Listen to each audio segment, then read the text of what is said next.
and we are live with our 27th installment of Nansen Office Hours. Alex, how you doing this week? Doing pretty well. Can't complain, although I think I missed out on some NFT action last night. How are you doing? Some bonsai action. It was pretty exciting. I guess you were fast asleep at the time.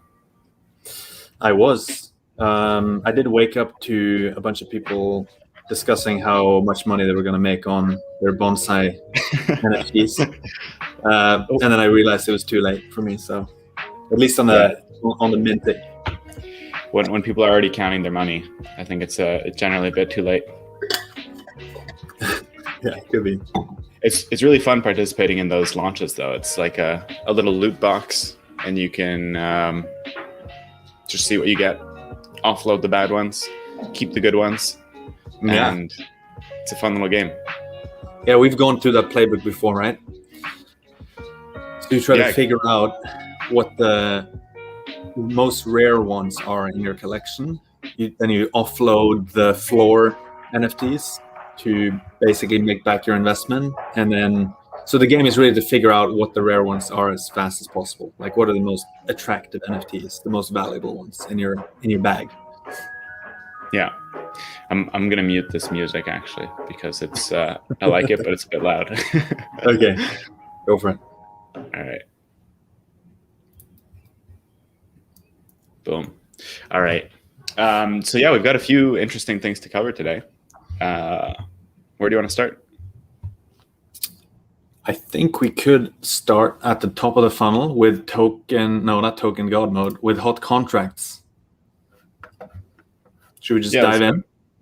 Yeah, here, let me share your screen. And before we dive right in, welcome to everyone to Nansen Office Hours. This is a weekly show that Alex and I do where we dive into dashboards, explore different projects, and hopefully provide some interesting opportunities for you guys to look into. If you have any questions throughout the session, feel free to put them in the chat bar on the right, or just feel free to say hi over there. And we will get to those questions later in the session. So let's dive right in, Alex. All right. So we are at hot contracts. Hot contracts is a nice dashboard because it basically doesn't require you to input anything. You can just open it up and you see whatever is there. And this time around, you see a fair bit of inflow to a couple of different smart contracts. It looks like there's one name that stands out in several of these, and that's O3 Swap. So there's a wrapped ether staking pool, a Matic staking pool, Perp staking pool, Mask, 1inch, and even an SKL staking pool down here. So that's kind of interesting. Makes me curious, like what's going on there. And so you could click on this, which would take you to like the wallet profiler, or because I see that this is a wrapped ether staking pool, I took the liberty of just opening up top depositors, which you can find over here. And I just plugged in wrapped ether and then this address. And so this will allow me to see what are the top addresses that have deposited wrapped ether into this contract. And of course, here we're interested in, is it worth our while to look at this any further? And typically what we look for are these small emojis, the smart money. And so if there's smart money addresses active in this pool, that could be an indicator that it's worth farming or looking at least. But maybe we can take a step back and think, like, what is this O3 swap thing? So we've got the website here, o3swap.com. And as a big fat disclaimer on everything we talk about here, none of this is investment advice. In fact, I literally looked at this for the first time about half an hour ago. So I have no insights beyond what we can actually see in the data from Nansen. So don't just ape into this blindly. Of course, do your own research before you make any transactions here. But we're fortunate to have some analysts in our team who have been looking at some of this stuff.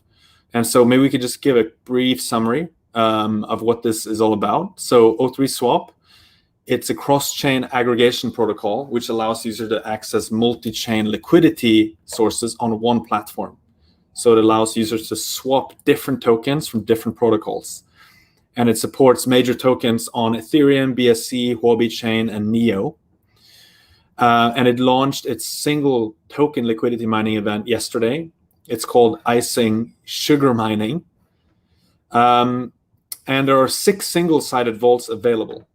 And so you can see them here. There's Wrapped Ether, 1inch, Matic, SKL, Mask, and Perp. And you can see the APY is pretty high on most of these. In some of the cases, it's really high, above 1,000%. And our analysts tell us that this is going to last 5 days, the liquidity mining event. And so it started at 4 a.m. UTC, June 2nd. So that was basically this morning. And O3 tokens are going to be rewarded for mining, but they're locked, and they need to be unlocked by providing liquidity on Uniswap. So that's interesting. Yeah, but you can see like the biggest pool, which basically in many cases will be reflected by having lower APY. The biggest pool is Wrapped Ether, which is also, there's an indication of that, of it being the hottest one, right? Because there's a lot of money flowing into it. So that's the biggest pool. There's the second largest pool is Mask, this one here, which we could have a look at afterwards. And the third largest is the Matic pool. And so that's this one, right? So the 3 other ones are the ones that have the highest APY because they have the least amount of capital deployed into them. So what we can do is, the question is always like, you see this number, but, how reliable is this? Or like who else is actually doing this? And that's where Top Depositors is really useful, because you can just plug in the deposit address, so the smart contract we're looking at, and also the token address, in this case, Wrapped Ether. And you can break it down and you can see, hey, there's 81 addresses here. And, here are the ones that have aped in. And to me, it's kind of striking how like some of these aped in with pretty large amounts to like 4,365 Wrapped Ether, and then 4,000 and 1,000. I'd be curious to look into these ones a bit more, to be honest. Yeah, usually, I can't say always, but usually on these like early projects, when you have people depositing a huge amount, it's either insiders or like team members. When I say insiders, I just mean like people close to the team, or who have been following the project for a while. It's not people who see it on Twitter for the first time and ape in instantly. Although that does happen. We could have a quick look at these in the wallet profiler, right? And that gives an indication of like how long these addresses have existed. Maybe they were just created for the purpose of aping in here. Looks like this one has been around about 2 weeks. This NFT collector, let's see when that's done loading. Well, this one has been around 14th of March. Yeah, so that's a little bit longer. And let's see when this one stops loading, 20th of May. So like 10 days, more or less. Yeah, all pretty new. What is the NFT that one collected? Good question. We don't have an easy way to see that here. Can we check counterparties and see what it interacted with? Let's see. Okay, gets its Ether from Binance and a tiny bit from Huobi. Let's see. We scroll down here. I like to sort by volume in Ether because then I can see exactly where the Ether comes from. So it got 4,000 Ether as a withdrawal from Binance and 20 Ether as a withdrawal from Huobi. And it wrapped that Ether, and that wrapped Ether is what went into the staking contract, a staking pool down here, which you can see from just looking at tokens out, like this one. You see the Tether. Oh, there's a Tether staking pool as well, and the wrapped Ether one. Where did we see? Did you see the Tether one? No. This one. Oh, and that's USDT LP. Yeah. Okay. So that's like, yeah. Okay. So that's the pool 2, I guess, right? Seems like it. Yeah. But so is the so it said Uniswap V3 non-fungible position manager. Is that the NFT that is being picked up by our Could be NFT labeling algorithm? It could be. Yeah, it could be. We should probably filter those out, no? Yeah. They are NFTs, but yeah, we might want to think of those as different. I think over time there will continue to be more clarity in the division of NFTs. Yeah. NFT right now is kind of a catch-all for anything from like game items to avatars to things like financially productive NFTs ish, like in Uniswap or Visor, I think is one where like you get like an NFT. Another one is Teller Finance. So what is cold feet? Cold feet means they used to have socks. Oh my God, I didn't realize we had that. Yeah, it's kind of a meme. It's a meme heuristic. Yeah. We also have warm feet, which means cozy. You have some. It should be cozy feet. Cold and cozy. Yeah. Yeah, so this one just withdrew tons of Ether from Binance and then aped into this pool. Let's look at the other ones, though. Poly Network. What the hell is that? Let's see. Lock Proxy. Compound ETH. Aave. Yeah, this one seems a bit like he's doing more interesting things. What the hell is this Lock Proxy? Huh. Interesting.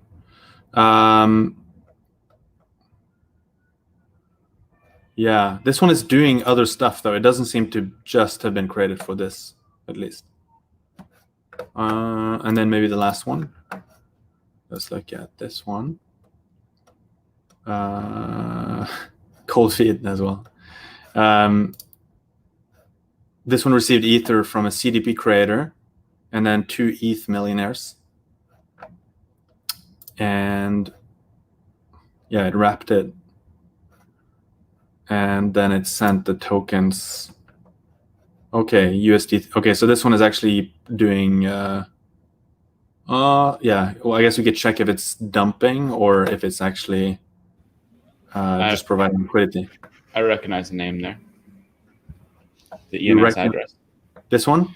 Boom. Yeah. Discuss Fish. Discus Fish. It's one of the founders of F2Pool. Assuming this is like actually his ENS handle. Interesting. Well, you want to look at that? Sneaking around. But it looks like they're actually active in many of these pools. Yeah. Well, I mean, it definitely seemed like this is pretty high validation that these are all like people associated with the project in some way, either like backers of it or like, people who are providing a huge amount of liquidity to juice the TVL numbers and make it seem like a more attractive project. Mm-hmm. Yeah, or farm a lot. I don't mean to sound jaded when I say that. I mean, it could, like, if you're an early backer, you might have some asymmetric information when it comes to like audits and how safe the contracts are, right? Like if you know it's gone through lots of audits, the team, you might be more comfortable aping it. Or if you know which security mechanisms exist, like in the case something goes wrong. Yeah, let's look at this one. Mining pool recipient. That checks out with F2Pool, right? Yeah. OpenSea user, uncommon NFT collector, Binance, and then OKX deposit, maybe their own OKX deposit, although it's just one transaction. Another one transaction to another OKX deposit, Binance deposit. Yeah, anyway, that's the rabbit hole people can go down if they want. So yeah, I mean, maybe worth looking at, but like not, it's not like you see all the smart money addresses aping into this, but could be worth looking at. The APY is really high, at least for this market. Yeah. Cool. Should we go back to, we were talking about NFTs earlier, right? And there was this bonsai thing. Mm-hmm. We could have a look at that. So yeah, let's do it. So Bonsai launched at, I think, around like 4 p.m. EST yesterday, and within an hour, it had sold out all 8,888 bonsais. Basically, they had this interface where you could buy multiple at a time, and each one was 0.08 ETH.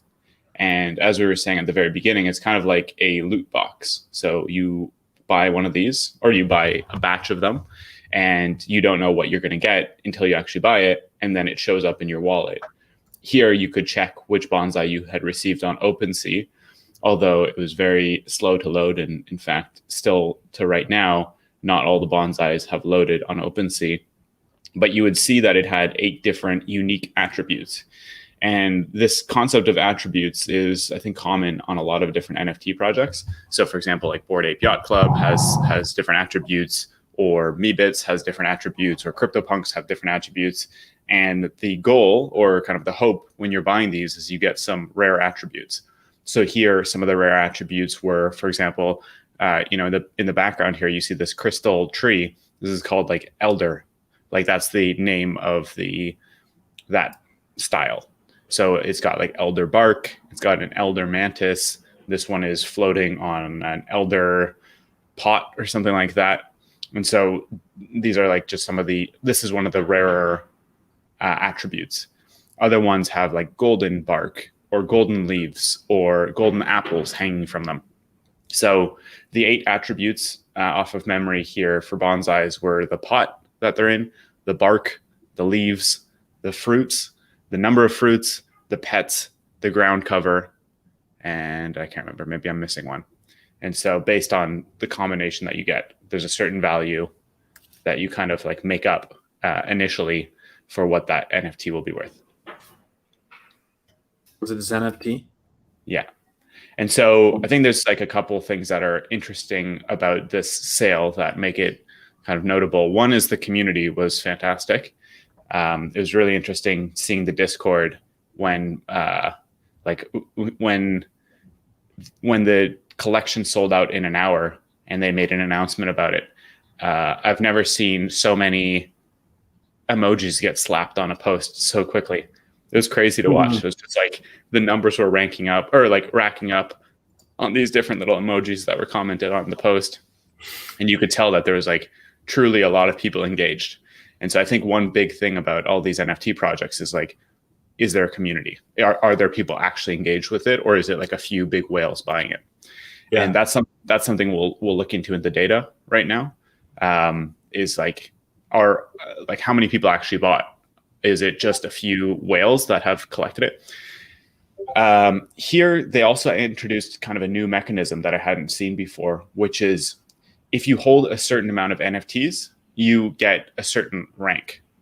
So in the past, like if you bought a ton of Meebits, let's say you have like 10 Meebits or 20 Meebits or 50 Meebits, there's no reason for you to necessarily hold on to those Meebits because there's no, like you don't get any additional marginal value from holding onto extra ones.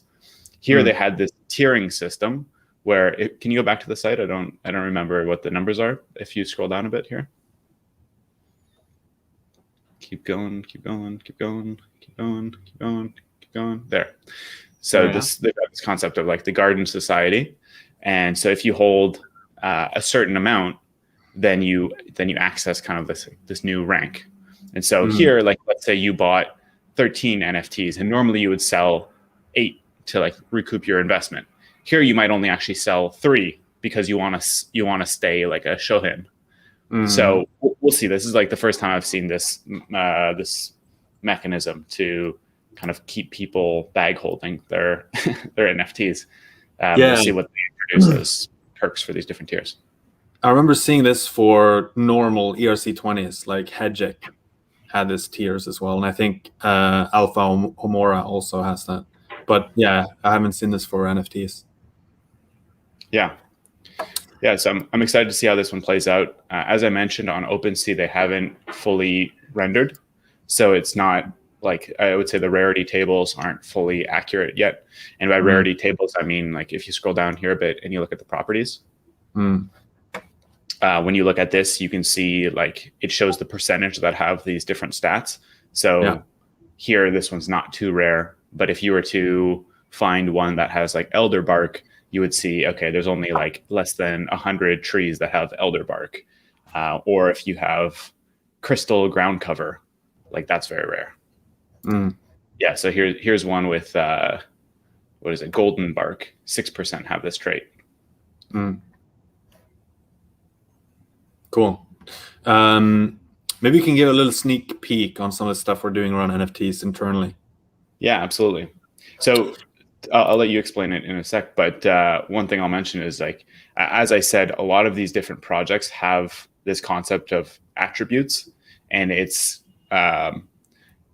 like it's similar for a bunch of different projects. So as we were thinking of like ways to analyze NFTs, the big question is how can we create dashboards or ways of analyzing NFTs that are uniform across multiple projects that we don't necessarily need to customize every single time, and we can track in a kind of broad and generalizable way. So that's kind of like the setting the stage here for some of these dashboards that you'll show. Yeah, so this is still very much in the R&D stage. And so like none of the numbers have been QA'd or anything like that. But I think as a concept, it could be interesting to look at.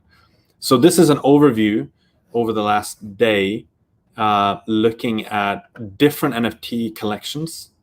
And you can rank them in different ways. For example, you could look at the market cap, meaning if you just take the value of all the different NFTs in a collection, what's the combined market cap? And this is in Ether.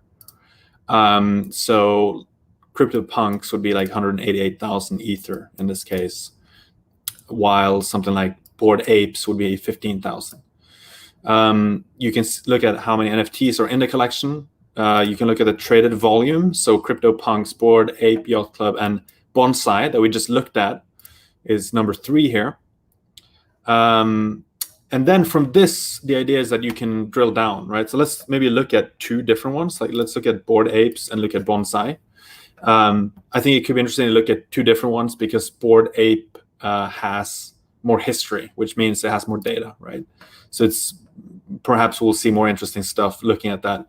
Again, like want to reiterate, like this is at the R&D stage, so like, you know, don't pay too much attention to the actual data. There are some like quirks here and there, like missing data and so on. But you can see right away, this is like the kind of token god equivalent, right? Token god mode equivalent for NFTs. So you can see how many NFTs exist in a collection. You can see some stats on pricing, like the minimum price or the floor price. You can see the average price. You can see the max price. You see traded volume in Ether, the number of transactions, number of unique buyers, and how these trend over time. I'm going to skip past these because I think we're missing some data on them. But one thing that I found pretty cool was this here, which shows like individual transactions. And so because NFTs are, of course, less liquid, and they're not traded as much as ERC20s or fungible tokens, you can actually plot like all the individual transactions quite nicely on the chart. And you can see like, you know, one of the biggest price transactions happened quite recently. And you can actually see how the floor price has just been increasing, right? There's like less and less NFTs available at the bottom here. And then, of course, because this is Nansen, we can look at who the holders are. And you can look at the top balances in terms of like how many NFTs they own. And you see right away, like Pranksy has had a daily change of 50. So actually a lot of his NFTs were sold, but he still owns like 461 tokens. Here you see ranked by the number of NFTs. So definitely like the top holder. But a lot of his apes have been sold over the last week, more than 400. So I found like another cool way you can spot that is like the top balances. And so he's gone from having like 1,242, like dropping down to 461. I haven't looked into this, but my guess would be that he actually has like limit orders or auctions on a bunch of apes and they keep getting bought. That's what I would guess, but maybe he's trading more actively. I'm not sure. Another cool perspective is this one, where you can see if we just group by the different NFT collector tiers. So, the big one here is uncommon NFT collector. That's where most of the NFTs are held, by the collective segment of uncommon NFT collectors. But you see the sort of lowest tier NFT collector has been growing a lot. So that indicates that now maybe the apes are getting like decentralized. People are basically the Gini coefficient is getting better. It's no longer as concentrated as it was in the beginning. And so that's kind of interesting, that trend that is happening there. You can look at the smart money addresses that are holding. And so like there's also this, maybe we should have this on like a power scale or a log scale to see the difference a bit more. But there's Wi-Fi Whale, 119 NFTs, now holds 101. So they've been selling off a few apes. And you see the number of unique addresses, which has been going up, right? And so on and so forth. So this is like a pretty cool perspective on a particular NFT collection. If you look at Bonsai, like some of this doesn't have data yet, but I think we can still look at, for example, like the top balances. So who's actually been buying these bonsai trees? And the big one is dingaling.eth, 1,076. I love the names. Imagine like in the traditional art world, like having someone show up to an auction and be like, yeah, my name is Dingaling. Yeah. The funny thing is we can link this back to what you were talking about, right? The collector roles. How many imperial addresses are there actually? And it looks like there's only 2, Dingaling and Pranksy. And that makes sense because it's basically like 10% of the entire supply is what you need to own. So these 2 between them own like more than 20% of the supply. Yeah.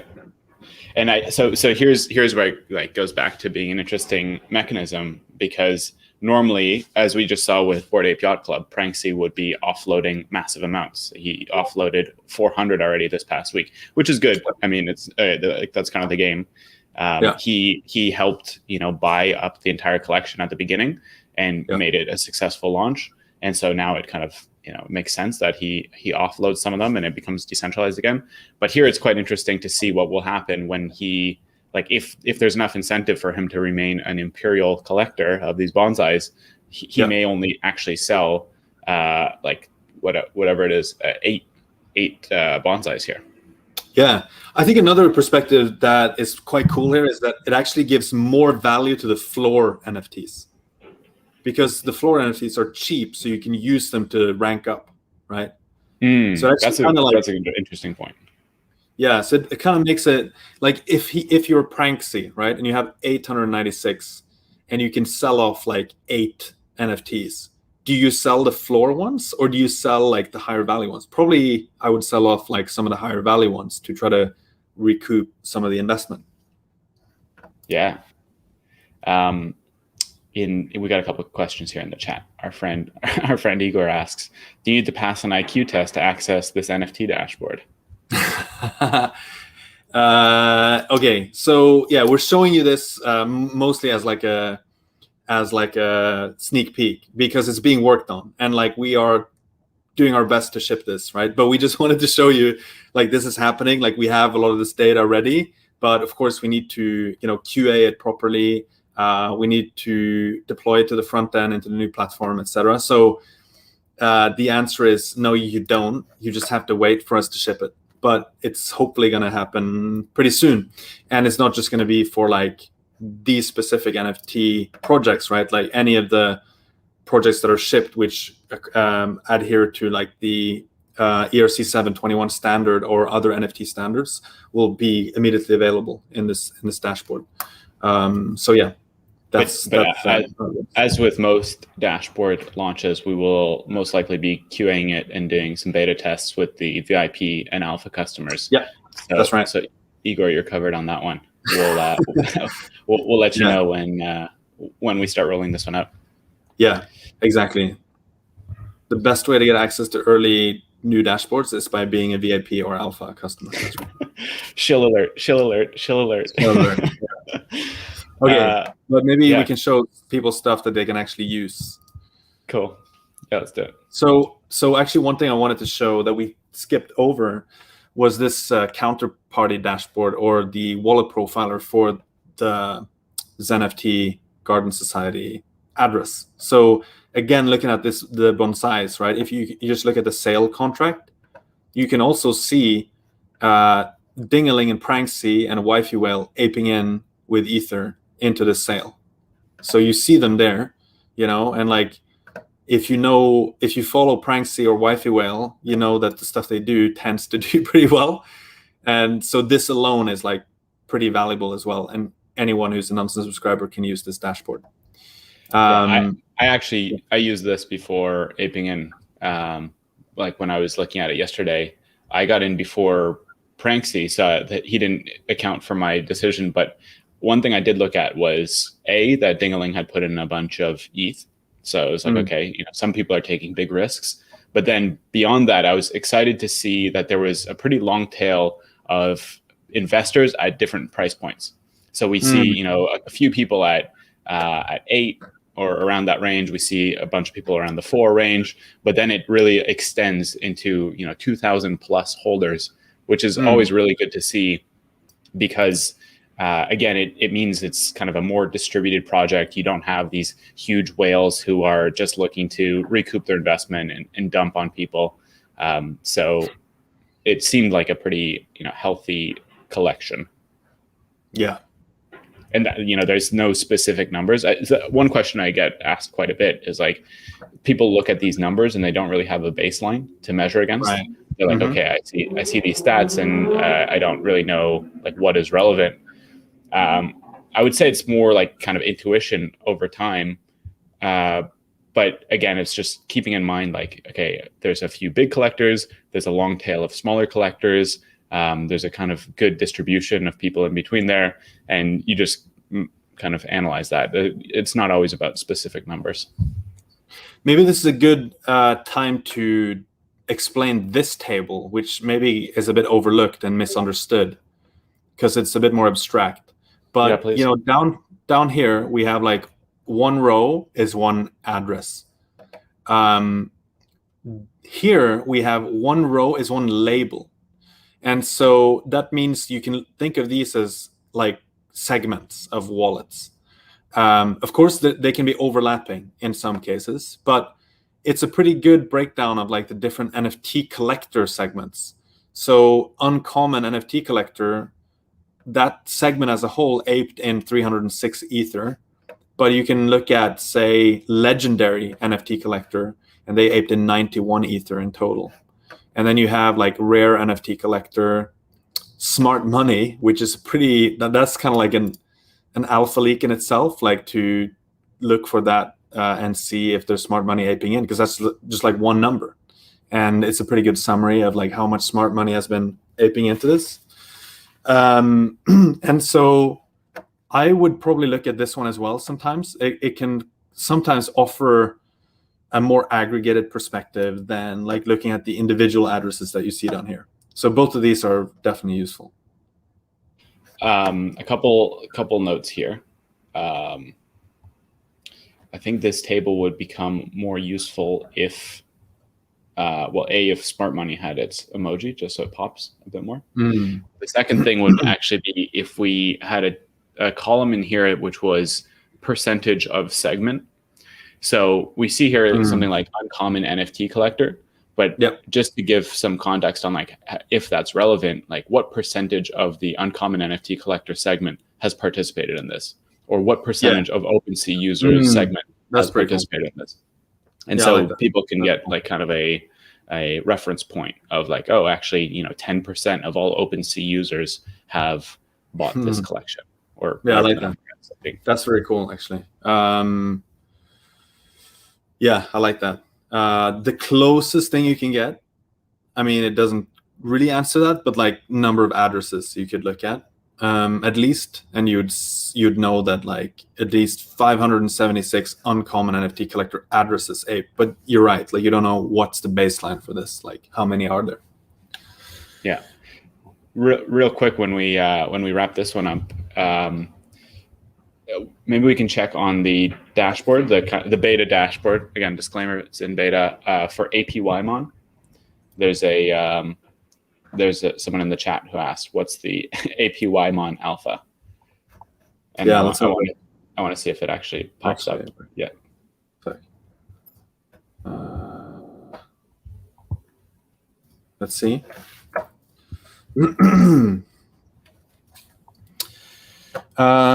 Let's sort by volume, I guess. Let's see if it's here. I mean, again, there's a chance that it's not included for whatever reason, like it's non-standard. Yeah, there we go. This one? Yeah. Seems very low. Yeah, but do we have number of holders as a stat? Does it sound right? 6,400? Like we've not looked at this. And wasn't this the one that came up with the eggs? Didn't you ape into this one? Oh yeah, I did. Yeah, that's right. I do. I think I own a few of these. Not done anything with them. Yeah. Doesn't look super active. If this is accurate, again, like big disclaimer, this is like not Q8 or anything.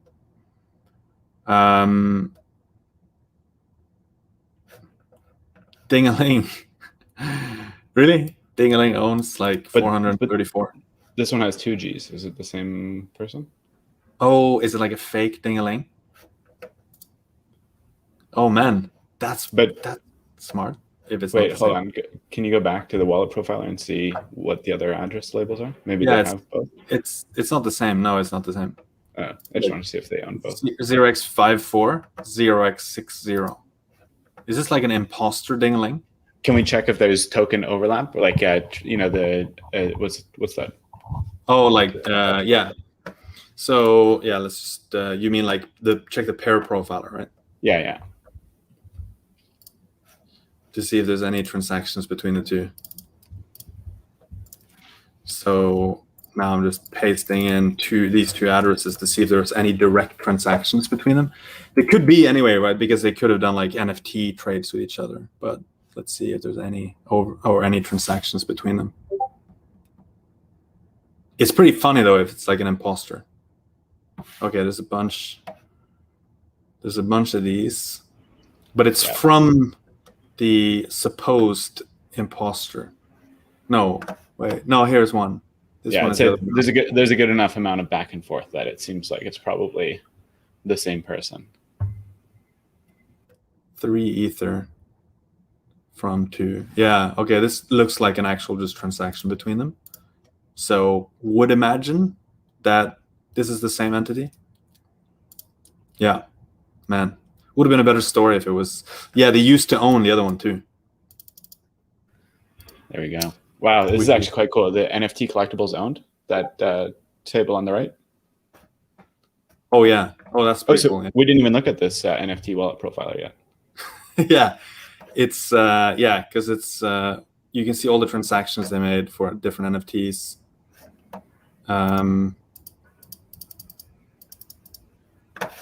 It's pretty cool. And you can see which collectibles they own. Yeah. Wow, I'm excited for these dashboards. Yeah, same. I'm pretty excited about them too. Mayank in the chat asks, how can an NFT be fake? I don't think Alex meant it was a fake NFT. I think he just meant it might have been an imposter address, but it seems like we've debunked. Yeah, so basically, as you can tell, these are 2 different addresses. One is called dingaling.eth with 1 G, and this is called dingaling.eth with 2 Gs. And so I thought maybe this one is trying to pretend like they're this one and aping into APYMon.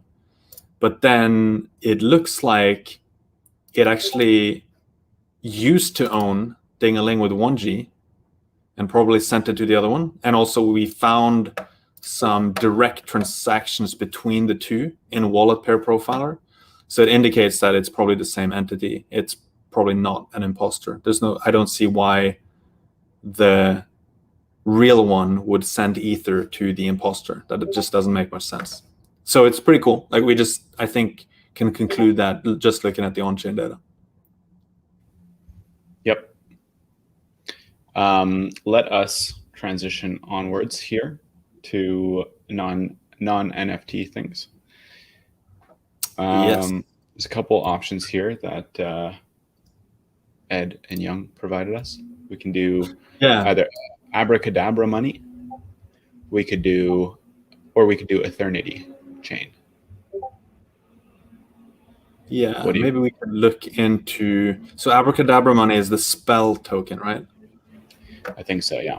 I had a few people ask me about this. I'll read the description here. Abacadabra money, in essence, is a debt protocol that takes interest-bearing tokens, like Urine tokens or XSushi, as collateral to mint MIM, which is their version of a pegged stablecoin. Each money market is isolated, so people collateralizing, for example, YVYFI, will not affect the market for example, XSushi collateral. And quote, seems like a convenient way for people to perform a carry trade, so long as interest on MIM debt is less than revenues from vaults, while leveraging their yield tokens. So I don't know. Let's dive in here, and we're doing this on the fly, so I have no idea what this thing is. Maybe we can have a quick look at the token god mode for spell. Let's do it, and also for MIM possibly. Yeah, maybe. There's a pool 2 here, right? Spell ETH pool. There's some spell on SushiSwap. 3% of the supply. And we have this different structure now for token god mode. It's the same structure, but it's just tabs. So if you want to go to like notable wallets, you just click up here. It's a bit more convenient, I think. So you see the balance changes, you see the distribution from the 0 address, and then you see a bunch of different people who received this token. Oh, this one we've seen before. Do you recognize this address? Is this Rari or something? I do remember seeing it, but I don't remember where we saw it. They received from the 0 address, so it's probably the dev. We should have a look. Yeah, I definitely remember seeing this one. Maybe we can. Oh, we see Wi-Fi whale.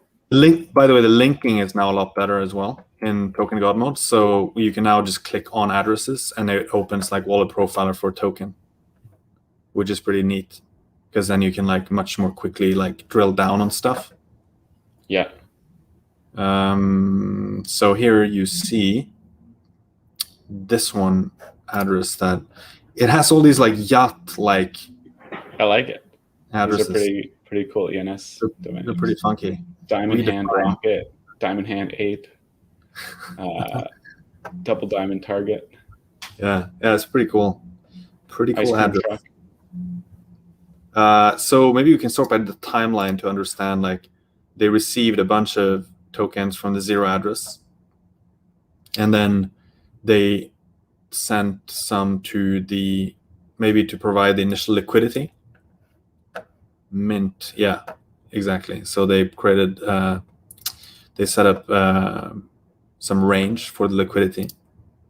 They did this twice though, with a 4-minute gap, and then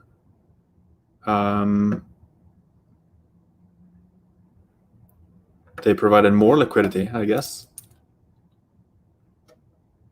to the same pool. Didn't they withdraw there? Since they sorry, yeah, you're right. Yeah, of course, yeah, they withdrew. You're right.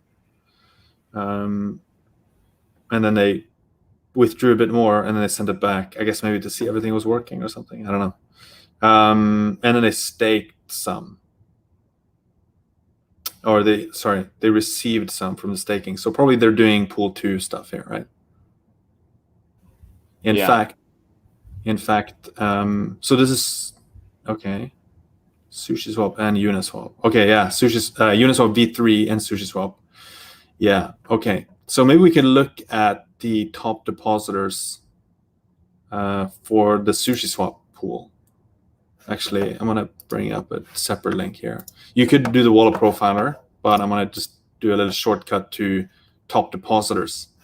It's like the same thing.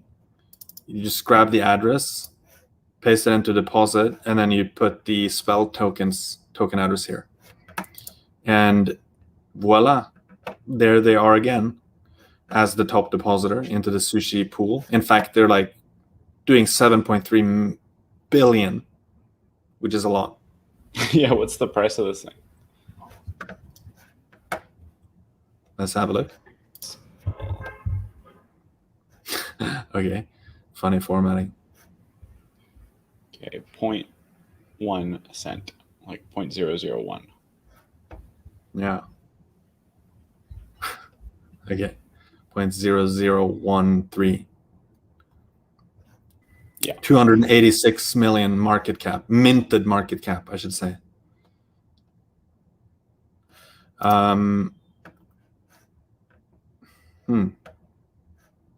More than 1,000 addresses over the last few days. Okay, so that's one address that is interesting to follow. And then so hold on before we keep going. I guess like the kind of analysis that is like the reason why we're exploring this is to see, is this an interesting project to provide liquidity to? Like, is this a project worth farming? Again, as always, DYOR, we're not suggesting you go into this one. We're just exploring it openly here and showing some of the things that we would look at. But yeah, here we see some of these big wallets like this question mark Moon Car, Moon Lambo. I don't know. like basically the first thing you do if you're going to farm or invest in this token is put a smart alert on this address to see if they ever dump or what they're doing. You want to know whenever this address is doing something with their tokens. There's such a big address that they will have a big impact on like anything. They're kind of like an elephant in a china shop. Is that what you say? A bull in a china shop. A bull. Elephant also works. A whale in a china shop. We can make up our own here. Yeah. So I would probably go to smart alerts here, and I would add a trigger, a simple trigger, and I would call this like whale spell, like biggest spell LP or something like that. And I would take their address, which I just grabbed here, right? Like you just click it, you get the address, paste it in here, and then I would say I want tokens spell. And I don't really care. Like, I mean, I could do a minimum USD, like maybe, I don't know, minimum 100,000 or a million.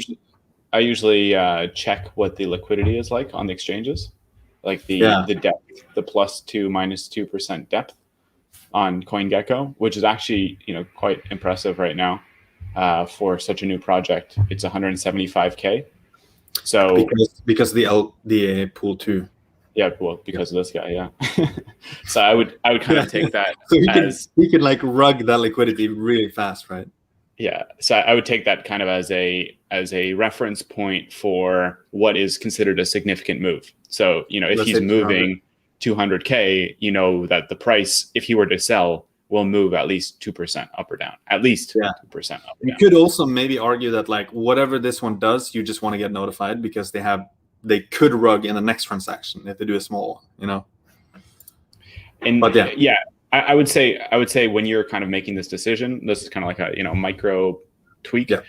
When you're deciding if you want to set a minimum USD threshold, I would quickly check how active they are on moving their spell tokens around in the first place.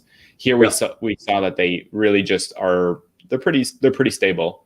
They just did one transaction in contrast to that second depositor who put in 25 transactions in. Yeah. right? Can you go back to that depositors table? One transaction. So one transaction in. So we're not going to get pinged nonstop. Whereas that second person who's even smaller, they're moving things all over the place, or like sending a bunch in. And so that would be a bit more of a noisy trigger, I would call it. Yeah, that's a good point. Yeah, this one is way more active. I think we have the links on the wrong thing here, but I get links to Etherscan here, but I want to go to this wallet profiler thing. Yeah, this is the second most common one. Second most active. Sorry, second most active. Sorry, yeah, second largest one. And this, yeah, also had a big chunk here. GRT distribution participant. So they received them on another address. And that's GRT distribution participant to me is similar to MetaMask swap user in terms of utility of a label. Yeah. Although I guess it does help narrow it down a bit, but yeah, it does kind of imply they're like they're not like a new participant. Like it kind of gives you a reference point of when they started participating in crypto. Exactly.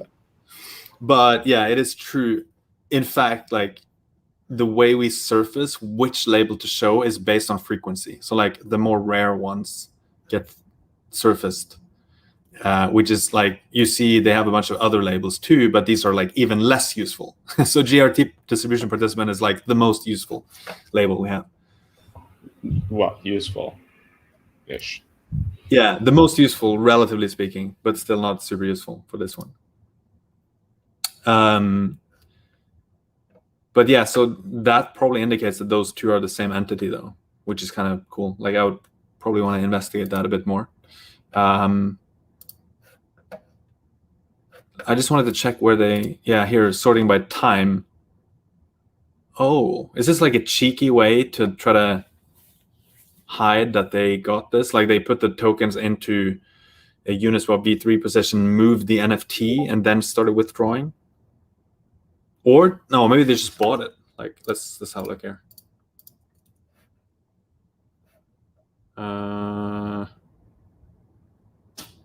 Yeah, it's not like deposit transfer.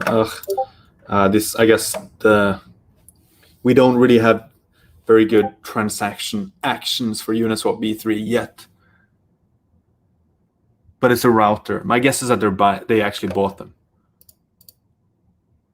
They were accumulating it. Okay, so at this point, without giving investment advice, how are you feeling about this project? I'm feeling like there's a couple of big whales that can impact this a lot, which is kind of scary. Like I would want to know more about those. I'd probably spend a bit more time digging into like are they, who are they, to figure out what their intention is. Are they just going to dump on us, or like, because you're kind of at the mercy of these whales in this case. If they decide to dump, you're screwed. Yeah, one thing I would say that is somewhat maybe not reassuring, but it is something that I keep an eye on, is number of transactions out. And so we see that these people came in 6 days ago. So majority of people just like aped in pretty large and haven't really touched their position yet. So you kind of got to think through like, okay, when is the next milestone in this project? If are rewards ending after 7 days? Is this like a 7-day distribution? Like, is now the right time to go in? Or is it like a 2-week thing and like we maybe have 8 more days left? So I would think through that. But then I would also kind of keep an eye on when people are starting to withdraw their tokens and start to sell them off. And that would kind of be an indication that maybe the party's over for a little bit and that there will be some price suppression in the near term as these early farmers are offloading their farming rewards. Yeah, that's a good summary. Cool. You can see this this sandwich attack contract has been pretty busy. Oh, there's actually several different ones. but it's been busy sandwiching people. Jiro.eth is one of the sushi devs, no? Or is that 0x Jiro? I'm not sure actually, but it sounds like Sushi Swap dev, yeah. Man, a lot of sandwich attacks if you just look at the largest transactions on the Sushi Swap pool. Yeah, probably a lot of people got value extracted. Look at that. Wi-Fi whale. Wi-Fi whale. I wonder, actually, it could be kind of interesting to toss in the address of the person who bought a bunch, like that second largest person, or any of these people, and toss it into the sandwich attack dashboard, just to quickly check that one out. Can? So that was this one, right? Yeah. And you wanted to grab this address and go to this. Oh, shit. Damn. Logged out. Oops. I logged out. That's ridiculous. No.